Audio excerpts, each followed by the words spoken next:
మరి దీని వెనకాల ఆంతర్యం ఏంటి? నరుని కష్టమును బట్టి ఐశ్వర్యవంతుడు కాదు, యెహోవా ఆశీర్వాదము ఐశ్వర్యం ఇచ్చును. ఈ మాట ఎంతమంది నమ్మగలుగుతారు?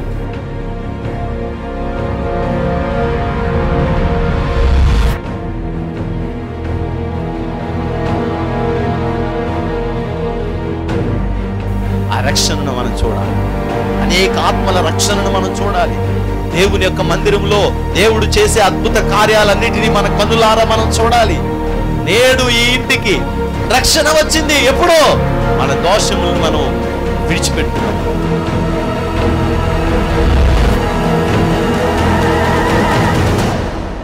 నీ పాపములు శారీరకంగా మరలా చేయకుండా సిద్ధపడి, నువ్వు ఇదిగో నా పాపాన్ని నేను వదిలిపెట్టేశాను, ఇదిగో నేను స్తుతిస్తున్నాను, నేను తప్పు చేశాను ప్రభా అని నువ్వు ఎప్పుడైతే వదిలేసి దేవుని దగ్గర ప్రార్థన చేయడం మొదలుపెడతావో, పరిశుద్ధాత్మ అగ్ని వచ్చి నిన్ను తాకి శుద్ధి చేసి ఈ పాపములో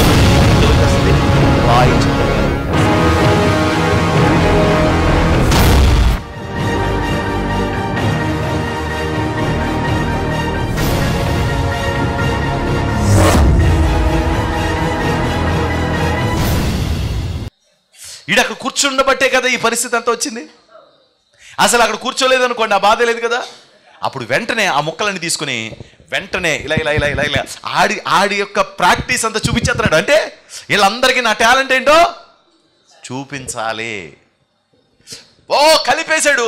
అలా కలుపుతుంటే అందరూ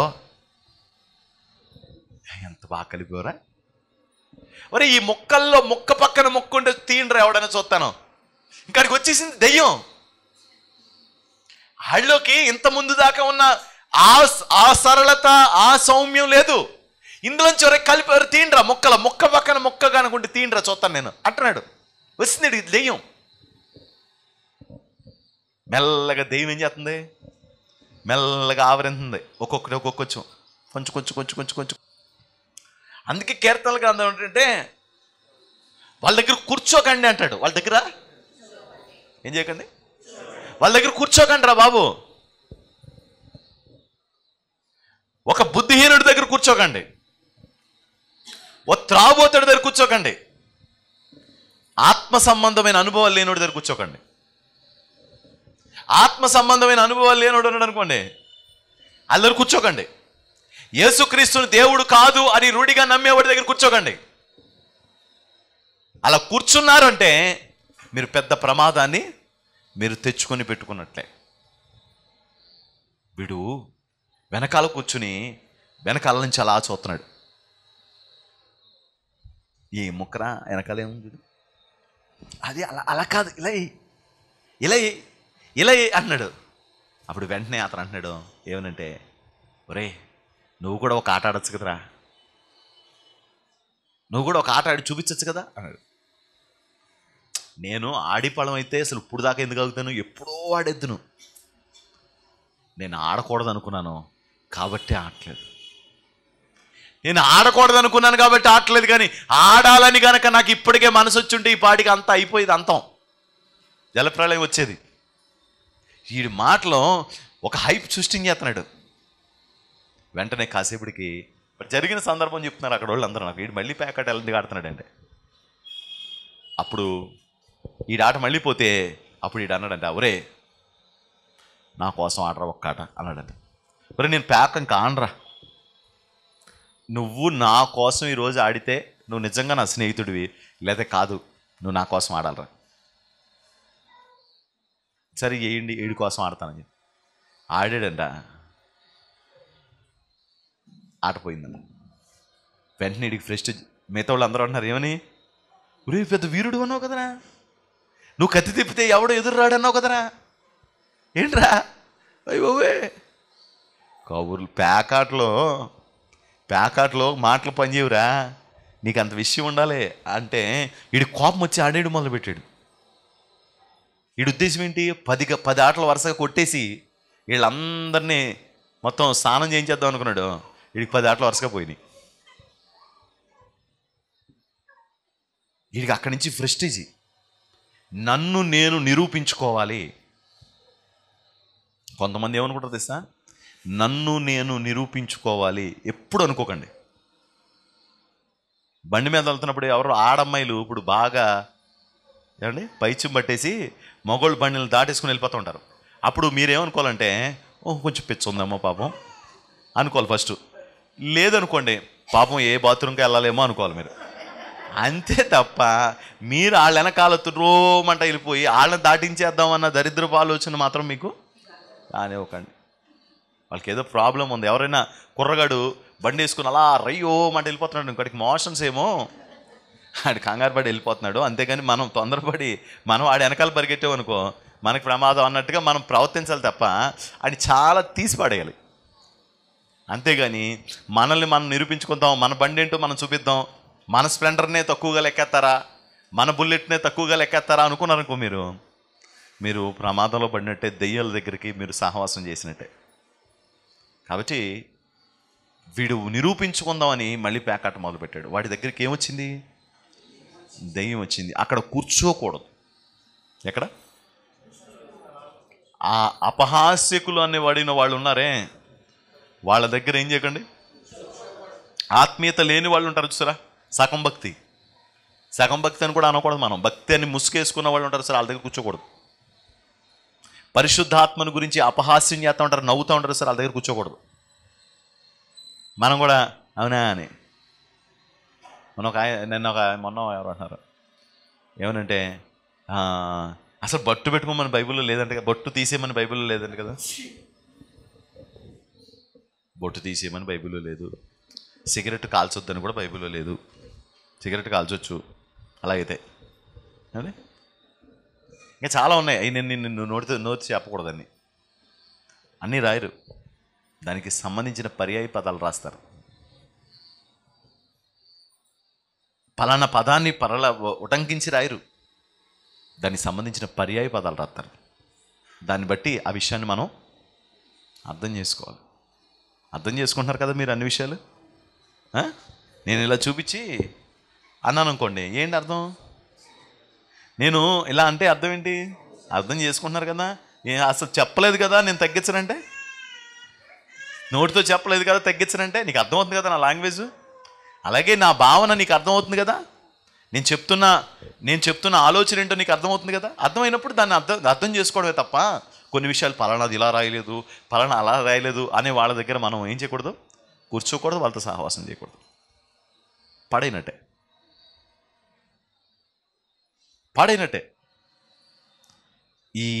ఈ గలతీ సంఘం చాలా బలపడిన సంఘం. ఈ గలతీ సంఘం దేవుని కృపలో ఎదుగుతున్న సంఘం, పరిశుద్ధాత్మలో నింపబడి నడిపించబడుతున్న సంఘం. ఈ సంఘానికి కొంతమంది వచ్చారు, వాళ్ళు మెల్లగా వాళ్ళకి తెలిసినవన్నీ చెప్తున్నారు. వివాదాల వైపు వాళ్ళని తిప్పుతున్నారు, వ్యర్థమైన ఆలోచనల వైపు తిప్పుతున్నారు. అందుకే పౌలు అంటున్నాడు, మిమ్మల్ని ఎవడు భ్రమ పెట్టాడు? మీరు చక్కగా వాక్యం విని చక్కగా వాక్యానుసారంగా ఉంటున్నారు కదా, మీరు ఎందుకు ఇలా ప్రవర్తిస్తున్నారు? ఎందుకు ఇలా జీవిస్తున్నారు? ఒక దౌర్భాగ్యుడు చాలండి సంఘాన్ని పాడు చేయడానికి. మీటింగ్లో వెనకాల నుంచుని ఇలా ఇద్దరు నుంచుని మీటింగ్లో వాక్యం వింటున్నారు. నాకు బలిపీఠం దగ్గర, నా డయాస్ దగ్గర నుంచి కనపడుతున్నారు వాళ్ళు. ఈలోగా ఒకడు బండి వేసుకొచ్చాడండి. వచ్చి ఆ ఇంకొక ముగ్గురిని కూడా రోడ్డు మీద తీసుకెళ్ళిపోయారు. వాళ్ళు రోడ్డు మీద నుంచుని, అది ఉంటుంది కదండి ఆచి దగ్గర నుంచి మాట్లాడుకుంటున్నారు. అప్పటిదాకా వాళ్ళేం భక్తులని అంటలేదు నేను. అక్కడ నుంచి అలా వాక్యం విన్నారు. ఇది అన్నాడు, అన్న రా అన్న బయట సమోసాలు వేస్తున్నారు, 2 సమోసాలు తినొద్దాం అన్నాడు. వీడికి అసలే మొదనిష్ట భక్తి కదా, అసలా మొదనిష్ట భక్తి. ఆ మొదనిష్ట భక్తికి మొదనిష్టపడి వచ్చాడు. అన్న రా అన్న సమోసాలు తినొద్దాం 2 అన్నాడు. అక్కడ సమోసాలు ఉండవు, శార్థం ఉండదు, ఆడి పెండాకుడు కూడా ఉండదు అక్కడ. ఆ రోడ్డు మీద పోయి ఆ రోడ్డు మీద చూసి తిరుగుతున్నారు. ఒకటి చాలు. ఆడు పొద్దున్నే ఫోన్ చేస్తాడు, ఆదివారం పొద్దునే, ఈరోజు అక్కడికి వెళ్దాం ఉన్నా కదా, ఈరోజే దొరుకుతుంది నాయుడు గారి బిర్యానీ దూపుడు అంట. ఆదివారం బుధవారం దొరుకుతుంది, బుధవారం మనకు కుదరదు కాబట్టి ఆదివారం పొద్దున్నే తెచ్చేసుకుందాం, వెళ్ళిపోదాం రా అన్న అంటాడు. ఈ దూపుడు ఆ మేపుడు కలిసి వెళ్ళి తెచ్చుకుని కరెక్ట్గా 1 గంట కల్లా వచ్చేస్తారు. ఇంటికాడ పెట్టేసుకుని మనం సాయంత్రం తిందాం, మధ్యాహ్నం సాంబారాన్ని తినేద్దాం చర్చిలో, లేకపోతే ఆ ముందరష్టపడి మమ్మల్ని తిడతాడు. కనీసం అలా అలా మెరిపించాలంతే. నేను మానేశాను. మనకెందుకు నా గుండెలు లాగేసి లాగేసి లాగేసి తిట్టి తిట్టి తిట్టి తిట్టి చెప్పి చెప్పి చెప్పి పోనీలే ప్రభు చేతులకు అప్పగిద్దాం. నేను చెప్పడం ఎప్పుడు ఆగిపోయామో ఆయన చెప్పడం మొదలు పెడుతుంటాడు. నేను అందుకే చెప్పడం ఆపను, చెప్తా ఉంటాను. నేను చెప్పడం ఎప్పుడైతే ఆగిపోయినో ఆయన చెప్తూ ఉంటాడు.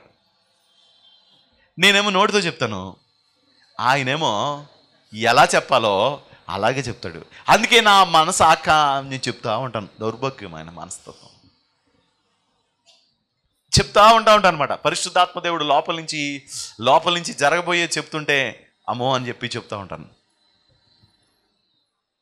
అలా పరిశుద్ధాత్మ చెప్పిన విషయాలన్నీ కూడా నెరవేరడం చూస్తూ ఉంటానేమో, దాని విషయంలో ఇంకా భయం కలిగి ఇంకా చెప్తూ ఉంటాను అనమాట. ఇంకా నేను చెప్పను. ఒక్కడు చాలండి 10 మందిని పాడు చేశాడు. సర్వనాశనం చేసేస్తాడు వాడు. వాడికి లోపలికి వెళ్ళడమే తెలుసు కానీ బయటికి రావడం తెలియదు చాలామందికి. ఒకసారి లోపలికి వెళ్ళారనుకోండి, ఏ లోకంలోకైనా మళ్ళీ దాంట్లోంచి బయటికి రాలేరు. ఆ లోకం నుంచి అలా లోపల పాతాళం దాకా వెళ్ళిపోతారు తప్ప వాళ్ళు దాంట్లోంచి బయటికి రాలేని స్థితి. కానీ ఎమ్మాయి మార్గస్తులు మాత్రం వాళ్ళు మార్గములో, ఇవాళ ఉదయం కూడా నేను మీకు అదే చెప్పాను, మీరు కూర్చున్నప్పుడు కానీ, మీ ఇంట సంభాషణ చేసుకున్నప్పుడు కానీ, మీరు నడిచినప్పుడు కానీ, ఎక్కడైనా సరే మీరు వాక్యాన్ని సంభాషించుకోవడం మీరు అలవాటు చేసుకోండి. మీ చేతులకు సూచనలు గాను, మీ నొసటికి బాసికములు గాను దాన్ని కట్టుకోండి. మీ చేతులకు సూచనలుగా అంటే తాళ్ళు కట్టుకోమని కాదు, అంటే నీ చేతి పనులు అంత అద్భుతంగా ఉండాలి. నీ ముఖం చూసిన వాడికి దైవత్వం కనపడాలి. మీ ముఖాలు చూసేటప్పటికి ఏం కనపడాలి? దేవుని వాక్యం స్పష్టం అవ్వాలి. దేవుని వాక్యము స్పష్టంగా ప్రస్ఫుటంగా, అబ్బా వీళ్ళు దేవుని యొక్క ప్రసన్నత కలిగిన వాళ్ళరా. నువ్వు మన గురించి ప్రవచనాలు దైవ దర్శనాలు ఏం చూడక్కల, నీ ముఖం చూస్తే తెలిసిపోద్ది. నువ్వు దేవుళ్ళో ఉన్నావా, దెయ్యంతో సహవాసం చేస్తున్నావా? నువ్వు దేవుడితో ఉన్నావా, దెయ్యంతో సహవాసం చేస్తున్నావా అని ప్రత్యేకంగా నీ గురించి ప్రార్థన చేసి కనిపెట్టి దైవ దర్శనాలు కనిపెట్టి ఇవేం చేయక్కల. మన ముఖం చూస్తే అర్థమైపోద్ది. కారు ముఖం వేసుకుంటాం, సైతాన్ గాడు మన ముఖంలోకి వచ్చేస్తాడు. కారు ముఖం, చారు ముఖం కాదు, కారు ముఖం వచ్చేద్ది. ఆ ముఖంతో మనం ప్రవర్తింటే మనం చూడగానే ఓహో వీడి ముఖంలోకి ఎవరు వచ్చేసారు? సైతాన్ వచ్చేసారు. సినిమాల్లో కూడా దెయ్యం వచ్చిందని చూపించడానికి అప్పుడు దాకా మామూలుగా నవ్వుతూ ఉంటాడు, ఇలా చూస్తూ ఉంటాడు. అది రాగానే మనకు అర్థమైపోతుంది. అంటే ఎక్కడ ఏమి దెయ్యం పెట్టరు, కానీ వీడి దెయ్యం వచ్చేసింది అన్నట్టుగా మనకి కలిగిస్తారు. ఏమేం చూపిస్తారో ఫేస్ ఎక్స్ప్రెషన్ మారుస్తారు, సౌండ్ వెనకాల పెడతారు. సౌండ్ మారుతుంది, ఫేస్ ఎక్స్ప్రెషన్స్ మారుతాయి కదా. అలాగే దెయ్యం పట్టిన తర్వాత మన ఫేస్ ఎక్స్ప్రెషన్స్ కూడా మారిపోతూ ఉంటాయి. అప్పుడు దాకా నవ్వుతూ ఉంటాం, ఇక అక్కడి నుంచి నవ్వు ఉండదు. నవ్వుతూ ఉంటే ఉండగలరా మీరు? ఇంట్లో ఏడుస్తూ ఉంటే ఉండగలరా? ఏమన్నా అందరూ అన్నం పెట్టమ్మంటే ఆవిడ తిన దరిద్రుడా అని ఇది బాగుంటుందా? లేదు మామూలుగా నవ్వుతా సరదాగా ఉంటే బాగుంటుందా? ఏమంటే సంతోషించుడి అందరూ నాతో ఆ పాట పాడడం కూడా ఎలా పడతారంటే సంతోషించు అందరూ నాతో. ఇంకంత ట్రాజడీ. ఇంకా వాళ్ళు చప్పట్లు కొట్టమంటే మన చెంప మీద కొట్టినట్టు కొడుతూ ఉంటారు. వాళ్ళకి ఎంత కోపమో చప్పట్లు కొట్టమంటే, చప్పట్లు కూడా కొట్టరు. అంటే వాళ్ళలోకి ఎవరు వచ్చారు? సైతాన్ ఎప్పుడైతే వచ్చాడో వాడు చప్పట్లు కొడతాడా? స్తోత్రం అనగా స్తోత్రం ఏంటి, నేను పెద్ద ఆత్రాన్ని అంటాడు. ఏసు రక్తం అనమనగా నేను ఇంట్లోనే అని. మీరు పిల్లల్ని ఒకసారి ప్రార్థన చేసుకోమని అనుకోండి, వాళ్ళు ఏమంటారు? మేము ఎప్పుడో చేసాం ఇట్లా దూరిపోయింది. దైత్రు కొట్టింది ఏంటది? సైతాను ఎప్పుడో చేసాడంటే. కొంతమంది రివర్స్ అయిపోయి దెబ్బలాడేస్తారండి. ఏమన్నా సార్ అసలు నా భక్తితో పోలితే అసలు నేను ప్రార్థన చేయట్లేదు నీకు ఎవరు చెప్పారు? ఇది ఎవరు చెప్పడం ఏంటరా? కొంచెం చూస్తున్నాను కదా పొద్దు నుంచి. ఈ లోపల నాకు తెలియకుండా నువ్వేమైనా మిద్దెక్కి పేతురు గారిలా ప్రార్థన చేసావా? మన ఇంటికి మిద్దుండి సచ్చిదా? అప్పుడు దాకా ఇక్కడే కూర్చున్నాడు, టీవీ పెట్టుకుని టీవీ దగ్గర కూర్చొని సోఫా దగ్గర కూర్చొని సెల్ ఫోన్తో ఆడుతున్నాడు ఏదో పాసిమొఖంతో. ఈ పాసిమొఖంలోంచి లేకుండా ఎప్పుడు ప్రార్థన చేసాడు అనుకుంటుంది వాళ్ళమ్మ. అదేదో బజ్జీ అనే గేమ్ ఏదో ఉందంట, మైసూర్ బజ్జీయో మరి ఏ బజ్జీయో తెలియదు, పబ్జీయా నాకు తెలియదు, నువ్వు ఆడతావన్నమాట. అడగ అలాగా ఆడుతున్నాడు. ఏం మొహం వేసుకుని నీళ్ళెట్టావా అంటే వాసన, ఆ నీళ్ళెట్టావా అన్నాడంటే వాసన వచ్చేస్తూ ఉంటుంది అన్నాడు. అప్పుడు బాత్రూమ్కి వెళ్ళాడు, స్నానం చేసాడు, వచ్చాడు, బాగా మేసాడు, 6-7 ఇడ్లీ, ఒక అట్టు, మళ్ళీ పెద్ద కప్పుతో బ్రూ కాఫీ. మరి కొంచెం నేను ప్రార్థన చేసుకుంటుందా నీకు తెలుసా? రాత్రి 12 దాకా 1 గంట దాకా బజ్జీ ఆడావు, పడుకుని సచ్చావు, అది చూశాను నేను. ఈ లోపల బాత్రూమ్కి వెళ్ళావు, బాత్రూంలో ప్రార్థన చేసావు, మరి ఏంటో నాకు తెలీదు. వచ్చావు బయటికి, మేసావు, ఇంత కప్పుతో తాగావు. ప్రార్థన చేయరా అంటే సీరియస్ అయిపోతాడు. నేను ప్రార్థన చేయట్లేదా, నువ్వు చూస్తున్నావా? అందుకని వాళ్ళ అమ్మ కూడా ఏం చేస్తుందంటే, ప్రార్థన చెయ్యి అన్నామంటే వీడితో గొడవ అయిపోద్దని చెప్పేసి బజ్జీలు తింటావా, పులకాలు తింటావా, పొరాటీలు తింటావా అంటది తప్ప ప్రార్థన చేయందంటే వీటితో గొడవ అయిపోద్ది. కొంతమంది మగవాళ్ళని కానీ ప్రార్థన చేయను అనుకోండి సీరియస్ అయిపోతారు. నాకు తెలీదా? నాకు తెలీదా అసలు నేను ఎంత ప్రార్థన పరుని తీరుసా? అసలు ప్రార్థనలో నేను డాక్టరేట్ తీసుకున్నాను తెలుసా?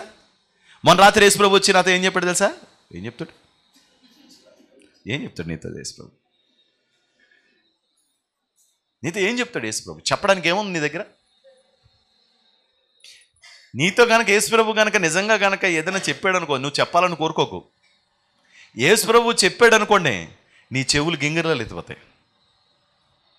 చెప్పాలని కూడా కోరుకోవద్దు. ఆత్మీయత లేనివాడు ఎవడ కూడా యేసుప్రభు నాతో మాట్లాడాలని కోరుకోవడం కూడా చేయొద్దు. చేశారంటే మీరు చచ్చిపోతారు. ఆ మాటలు విని వాళ్ళందరికీ గింగురు మనిపోతాయంట చెవులు. ఏంటి గింగురు మనిపోవడం అంటే? దేవుడు ఆయనతో చెప్పింది ఏంటంటే, తొందరలో ఇశ్రాయేలీయులు పట్టబడతారు, ఏలి చచ్చిపోతాడు, ఒప్ని ఫినియాసులు చచ్చిపోతారు, ఆ ఏలి యొక్క కోడలు చనిపోతుంది, ఇశ్రాయేలులో మందసం, ఇదన్నీ చెప్పాడు. చెవులు ఏమవుతాయంట? గింగిరాలు ఎత్తిపోతాయి. ఇది చెప్పాడు. దేవుడు మాట్లాడాలని కోరుకోకూడదు. ఆత్మీయత లేనివాడు ఎవడ కూడా. వీటితో దేవుడు ఏం మాట్లాడతాడు? నీతో దేవుడు ఏం మాట్లాడతాడు? దేవుడు నీతో మాట్లాడాలంటే నీ ఆత్మీయ స్థితి పరిపక్వత కలిగి ఉందువుగాక. హల్లెలూయా, హల్లెలూయా, హల్లెలూయా. నిజంగా నీతో మాట్లాడే స్థితి నీకు ఉందా? నువ్వు అనుభవిస్తున్నావా? నువ్వు అనుభవించలేవు. ఎందుకు అనుభవించలేవు? నీలో ఆత్మీయ జీవితంలో సన్నగిల్లిపోయిన పరిస్థితి. మీలో కొంతమందికి దేవుడు కృప ఇచ్చాడు. ఉదయకాలం లేచేటప్పటికి నా బిడ్డ శర్మ అని కేకేసిన సందర్భాలు ఎప్పుడైనా ఉంటాయా నీకు? ఎవరో పేరు పెట్టి పిలిస్తే గబుక్కుని లేచి ప్రార్థన చేసుకునే సందర్భాలు చాలా మందికి ఉంటాయి. నాకు తెలిసి ఇక్కడ లేవండి. ఈరోజు 3 సార్లు టక్క టక్క టక్క కాలుమ కొట్టాడు, ఉలికిపడి లేసాను, తను వచ్చి లేపేస్తుందేమో అనుకుని తీర లేచి చూడేది ఎవరు లేరు. చాలా స్పష్టంగా ఇక్కడ కరెక్ట్గా ఇక్కడ ఈ భాగంలో వచ్చి కరెక్ట్గా చేయి పెట్టి టక్క టక్క టక్క 3 సార్లు కొట్టేటప్పటికి లెగిసి చూసేటప్పటికి ఎవరు లేరు. దేవుడు ఏదో మొత్తానికి మనం చెప్తున్నాడు మాట. మీలో చాలా మందికి సమయం అనుకోకుండానే లెగిసిపోయి అలా మాట్లాడిన సందర్భం కలిగి ప్రార్థన చేసుకున్న అనుభవాలు లేవంటారా? ఉన్నాయండి. అంత కృపించాడు దేవుడు మీకు. వాక్యం చదువుతుంటే వాక్యంలో మీరు రాత్రి ప్రభు మీతో మాట్లాడిన మాటలే పొద్దున్నే వాక్యంలో వస్తే ఆశ్చర్యపడిపోయిన సందర్భాలు లేవా? మీరు రాత్రి ప్రార్థన చేసుకున్నప్పుడు ఏ వచ్చినాలు ఎత్తి ప్రార్థన చేశారో ఈ ఉదయ ఆధారంలో అయ్యే వాక్యాలు వచ్చిన సందర్భాలు మీ జీవితంలో లేవా? ఎంత దగ్గరగా ఉన్న అనుభవాల్లో మీరు ఉన్నారో అలాంటి వాళ్ళు ఒక్కోసారి మనం దేవునికి తెలియకుండానే దూరం అయిపోతూ ఉంటాం. తెలియకుండా మీరు లోకానికి ఉప్పై ఉన్నారా? మీరే నిస్సారమైపోతే మీరు ఎవరిని మార్చగలరు? కృపావరాలు కలిగిన వాళ్ళు మీరు. దేవుని ప్రత్యక్షతలు మీకున్నాయి, దేవుని సన్నిధి మీకుంది. మీ తల్లిదండ్రులు ప్రార్థన చేసేవాళ్ళు, మీ అన్నదమ్ములు ప్రార్థన చేసేవాళ్ళు, మీ కొరకు ప్రార్థించే ఒక నాయకుడు, సంఘ కాపరి ఉన్నాడు. అన్నిటికంటే ముఖ్యంగా పరిశుద్ధాత్మ దేవుడే మనందరినీ నడిపిస్తున్నాడనే విశ్వాసంలో మనం ఉన్నాం. ఇంత గొప్ప ధన్యత కలిగిన మనం లోకానికి ఉప్పై ఉన్నాము. మనమే నిస్సారం అయితే ఎవరి వల్ల సారం కలుగుతుంది? మనమే నిస్సారం అయిపోతే మనం ఎలాగూ సంకేతాన్ని చూపించగలుగుతాం? ఎంఐ మార్గస్థులు యేసు ప్రభు గురించి మాట్లాడుకుంటూ ఉన్నారు. దేవునికి మహిమ కలుగును గాక. మాట్లాడుకోవాలి మీరంతా. మీ మాటలు పెరిగి నా దగ్గరికి వచ్చేయాలి. ఏ మాటలు వచ్చేస్తున్నాయి తెలుసా? వాళ్ళంట నన్ను ఇలాగ అన్నారంట, వీళ్ళంట అలా అవుతున్నాయి బయట రాకే. ఒకప్పుడు ఏమొచ్చేది తెలుసా? అనే మా ఇద్దరికి ఒక డౌట్ వచ్చింది. ఏంటమ్మా అరణ్యంలో మన్నా కురిసింది కదా, ఆ మన్నా ఏంటి మాకు అర్థం కావట్లేదు. ఇలాంటి డౌట్లు వచ్చి బండ్లోంచి నీళ్ళు వచ్చినాయంట, ఆ బండ్లో నీళ్ళు అంతా ఎలా తాగారో ఇలాంటి డౌట్లు వచ్చాయంట. యేసుక్రీస్తు ప్రభు తర్వాత ఇంకెవరైనా సహోదరులు ఇలాంటి డౌట్లు వచ్చాయి. ఇప్పుడు ఏంటి డౌట్లు అంటే ఇప్పుడు ఏం మాట్లాడుకున్నారో ఇప్పుడు అవి మాట్లాడుకోవట్లా. రాత్రి నాకు దర్శనం వచ్చిందక్క. ఒక గొర్రెల కాపరి మాకు కనపడి నన్ను దర్శించాడక్క. ఇప్పుడు ఆ దర్శనం రావట్లా. ఒకప్పుడు ప్రవచనము వెలువడితే ఇదిగో ఈరోజు ప్రవచనంలో వచ్చి నాతోనే మాట్లాడాడు దేవుడు, నన్ను దర్శించాడు. హల్లెలూయా, హల్లెలూయా. ఈరోజు ఎందుకు మనం దూరం అవుతున్నాం? మనం యేసు గురించి మాట్లాడుకోవడం తక్కువ చేసాం. మనం యేసు గురించి మరింత మాట్లాడుకునే కృప దేవుడు మనకు అనుగ్రహించును గాక. ఆమేన్, హల్లెలూయా. మనం ఎంత ఎక్కువగా యేసు ప్రభువులో మనం బ్రతకగలుగుతామో, ఎంత యేసు ప్రభు కొరకు మనం జీవించగలుగుతామో అంత కృప మనకు అనుగ్రహించబడుతుంది. అంత పరిచర్య పెరిగే కొలిది నా భారం పెరుగుతుంది. ఇదివరకు మామూలుగా కొంచెం ప్రశాంతంగా ఉన్న టైంలో చేసిన పనులన్నీ నేను ఎప్పుడు చేయాల్సి వస్తుందంటే అర్ధరాత్రి సమయంలో చేయాల్సి వస్తుంది. నేను అనుకుంటున్నాను ఒక 6 గంటలు 7 గంటలు పడుకుంటున్నాను ప్రభువా, ఒళ్ళంతా ఏమైపోతుంది సరిపోవట్లేదని చెప్పేసి అలా అనుకుంటుంటేనే ఎవరో ఏదో మెసేజ్ పెట్టారు నాకు. మెసేజ్ పెడితే ఆ మెసేజ్ ఏదో చూసి జస్ట్ ఇలా పైకి లేపాను. అది ఇన్స్టాగ్రామ్ సంథింగ్, అది IMO అనుకుంటా. ఇలా జరపగానే దినకరన్ గారి ఫోటో వచ్చింది. ఆ ఫోటోలో ఏమని వస్తుందంటే 60 ఏళ్ల వయసులో కూడా నేను రోజుకి 18 గంటలు నా దేవుడి కోసం పనిచేస్తున్నానని రాసింది. అప్పుడు లెంపలేసుకొని ఇంకెప్పుడు మాట్లాడిన ప్రభు 67 అంటే దేవుడు ఎంత స్పష్టంగా మాట్లాడతారు చూడండి.